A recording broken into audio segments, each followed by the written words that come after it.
Isso que eu vou apresentar para vocês agora é uma bomba histórica. Vai ter muito professorzinho de história esquerdista revoltado com esses documentos que acabam de ser publicados nos Estados Unidos.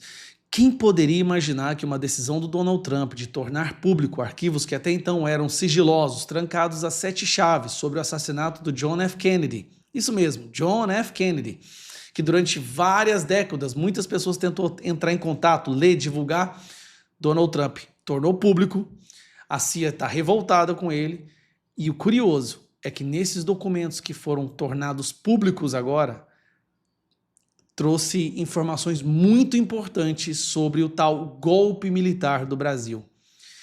Uma dúvida não, mas um embate que se tem muito entre direita e esquerda, a esquerda fala que essa história de comunismo do Brasil é um fantasma, é uma imaginação, que o Brasil nunca correu risco de se tornar um país comunista, que essa é uma desculpa que os militares tiveram para dar o golpe em 1964. Foi o golpe e eles precisavam de uma desculpa e a desculpa era o comunismo. Nunca houve o risco de comunismo no Brasil. Vai ficar difícil para eles repetirem isso agora, tá? Porque os documentos, eu vou mostrar apenas alguns para vocês aqui, mas esses documentos provam, sem a menor sombra de dúvida, a ligação entre pessoas no Brasil, autoridades políticas, até diplomatas, com China, Cuba e União Soviética, como que o Partido Comunista Brasileiro e os comunistas daqui eram financiados, treinados por Cuba, por China e também pela União Soviética. Cara, isso aqui vai mudar muito o livro de história. Deveria, não vai porque os professores de história não vão abrir mão disso, mas deveria. Vamos lá. Então eu separei aqui alguns documentos, eu vou mostrar só de relance e vou falar sobre cada um.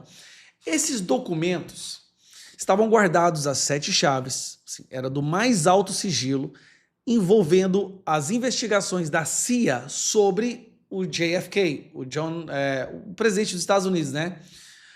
Que foi assassinado com um tiro na cabeça, quando ele estava andando num carro conversível, que virou filme, isso é histórico nos Estados Unidos. Pois bem, eu vou ler para você apenas o que está nesse documento daqui, tá?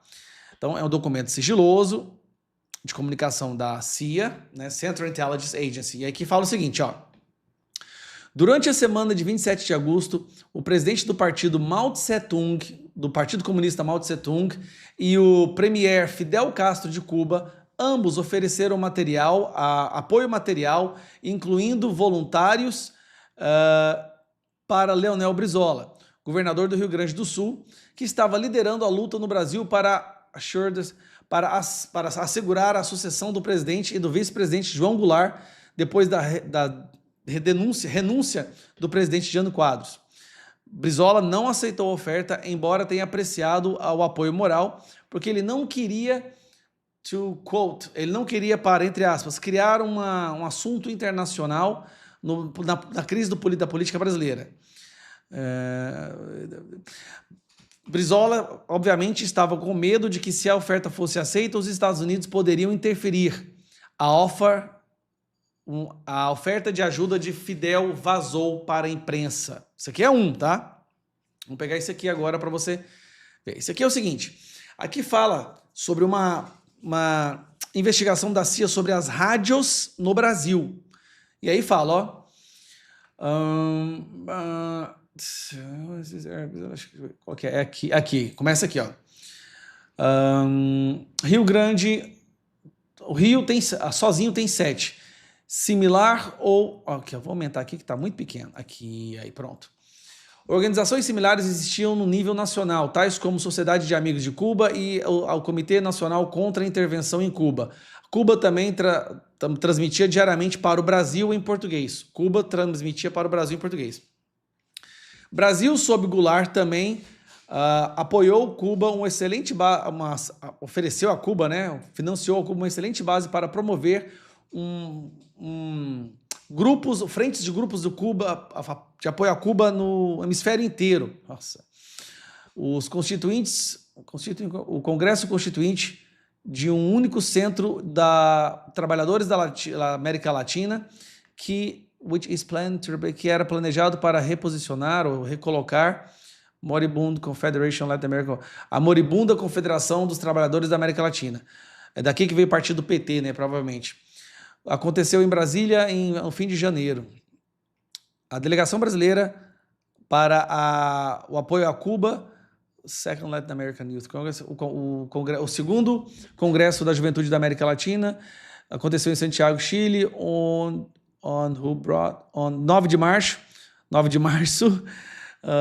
foi liderada pelo presidente Goulart e pelo sobrinho do presidente Goulart, que trouxe uma carta do presidente warmly supposing apoiando a conferência. Brazil was also used as a transit area for some Latin American O Brasil foi usado como área de trânsito para alguns subversivos da América Latina, retornando para os seus países depois de ter recebido treinamento em Cuba.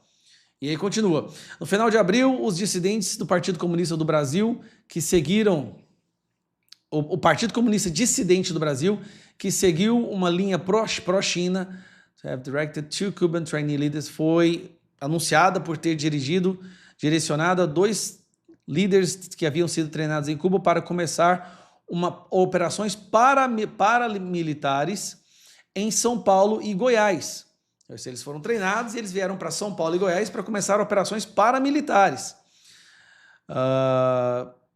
Communist Party Brazilian, aqui é o Partido Comunista Brasileiro, membros do Partido Comunista Brasileiro tinham sido encorajados pelos seus camaradas em Cuba. Muitos têm sido treinados em Cuba, mas mas não se sabe se Havana deu a eles direto apoio. E continua. Brasil. Antes da queda do presidente Goulart, Cuba foi engajada em uma atividade subversiva, em um esforço de atividade subversiva no Brasil, provendo fundos, treinamento de guerrilha e apoio de propaganda para comunistas e grupos de apoio a comunistas, operando primariamente através da embaixada no Rio de Janeiro. A Havana colaborou proximamente com Francisco Július Peasants Leagues, Liga dos Camponeses, no Nordeste do Brasil, e com o Leonel Brizola, Goulart violentamente anti-americano, cunhado. O ex-embaixador cubano privadamente descreveu Brizola como sendo um dos melhores prospectos para começar uma revolução estilo Castro no Brasil.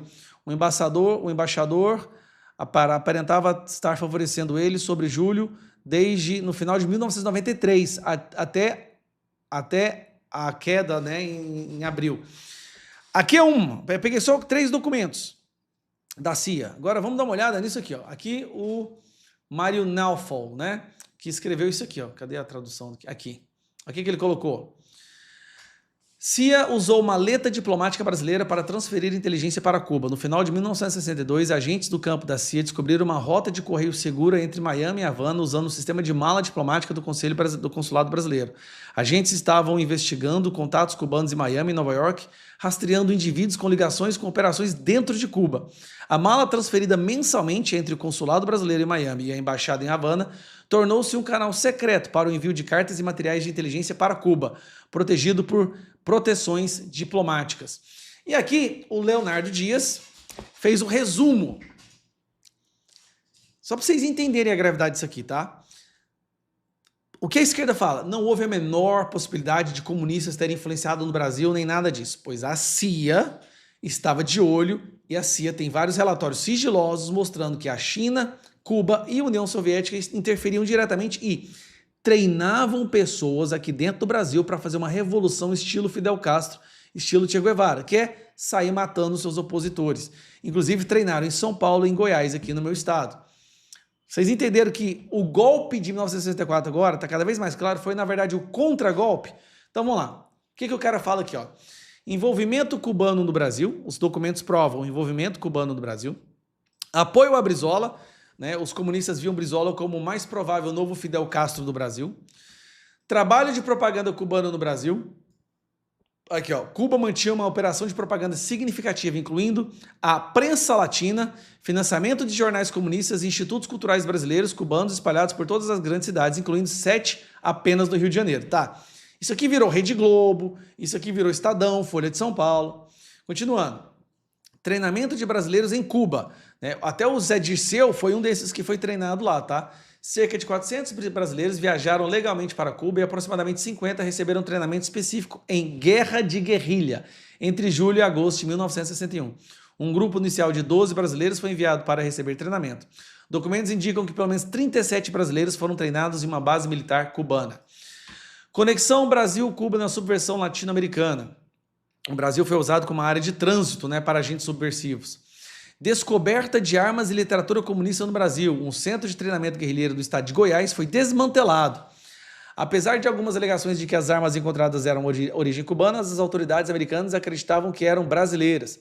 Políticos brasileiros mencionados. Diversos nomes de políticos brasileiros aparecem nos documentos, incluindo Sérgio Magalhães, Barbosa Lima Sobrinho, Gabriel Passos, Josué de Castro e Francisco Julião, entre outros.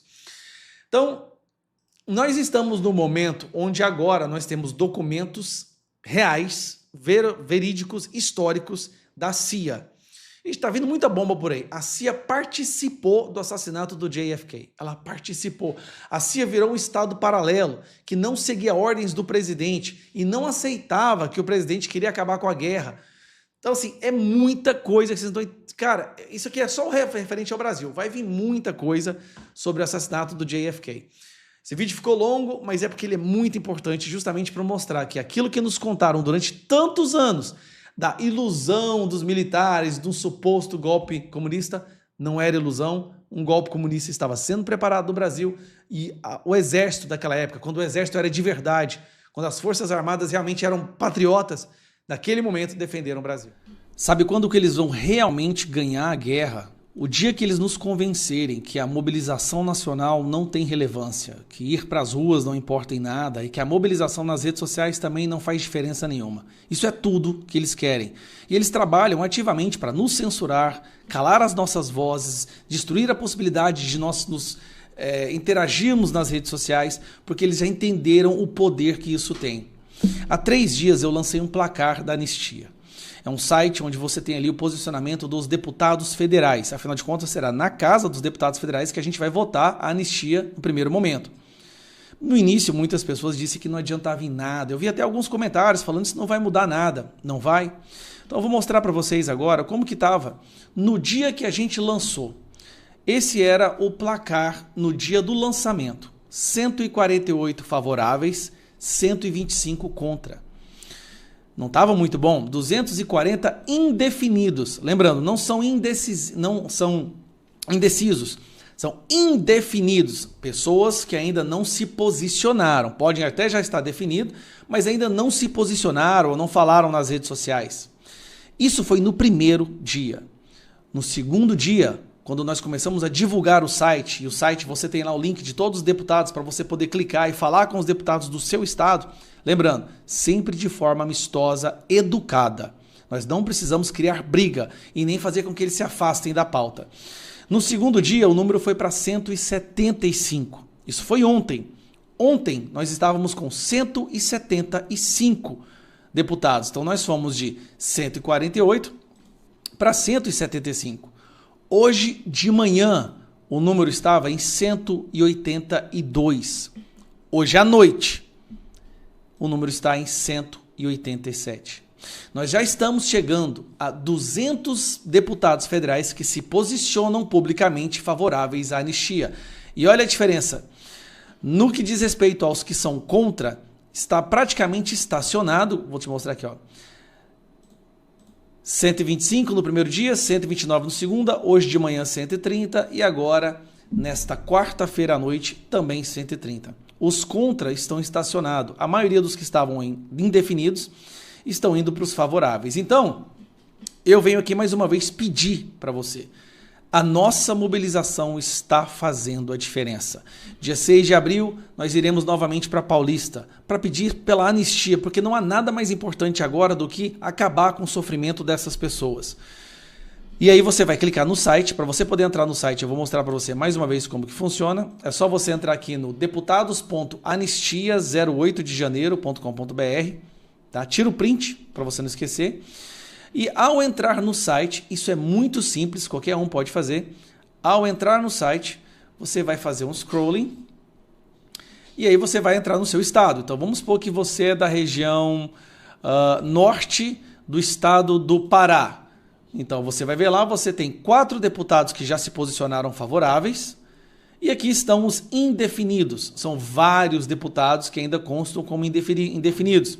E deputados de partidos de centro. Nós temos aí o MDB, o MDB tem muitos no Pará, inclusive, né? União Brasil, PSDB. O que eu te peço? Você vai escolher o seu deputado, vamos pegar aqui essa Andréia Siqueira. Clica e você vai para o Instagram dela. Esse é um exemplo que eu estou dando. No Instagram você vai até a postagem dela e deixa um comentário.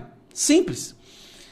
Você pode fazer no Instagram, você pode entrar no Facebook da pessoa, você pode mandar no X da pessoa, no e-mail, no telefone do seu celular, no telefone do gabinete. Todos os parlamentares, você pode ir em qualquer estado. Vamos pegar um estado do Sudeste, vamos ver como está São Paulo.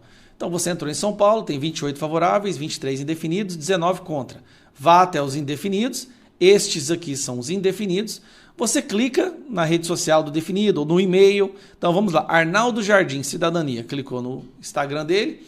Aqui você pode pedir para ele de forma educada que ele se posicione. É muito simples, basta pedir que ele se posicione. E esta é a pressão que a gente vai fazer, uma pressão democrática. Isso é tudo que eles mais odeiam. Esta pressão popular é o que eles mais odeiam, porque nós estamos entrando no período pré-eleitoral. E se um parlamentar ou alguém que está em campanha percebe que há um clamor popular por uma pauta, ele tende a seguir, principalmente quando é um partido de centro, parlamentares de centro. Eles não querem ficar contra a opinião pública. Então vamos mostrar que a opinião pública é sim pela anistia. Lembrando, nós já temos agora 187. Em pouco, mais alguns votos, mais alguns posicionamentos, e nós vamos superar os números dos indefinidos. Opa, cliquei aqui. Vou deixar o link aqui na descrição e também fixado nos primeiros comentários. Clica no link, envia o link para quem você puder. Vamos divulgar esse vídeo, manda esse vídeo para o máximo de pessoas que você puder, porque está dando certo. Nós saímos de vou até mostrar de novo, nós saímos de 148 para 187. Gente, nós subimos, mais uma vez, para vocês entenderem, nós subimos praticamente 40 deputados em 3 dias. Então continue trabalhando. Obrigado a todos que têm feito esse trabalho e quem não está fazendo, por favor, vamos nos mobilizar, tá bom? Abraço.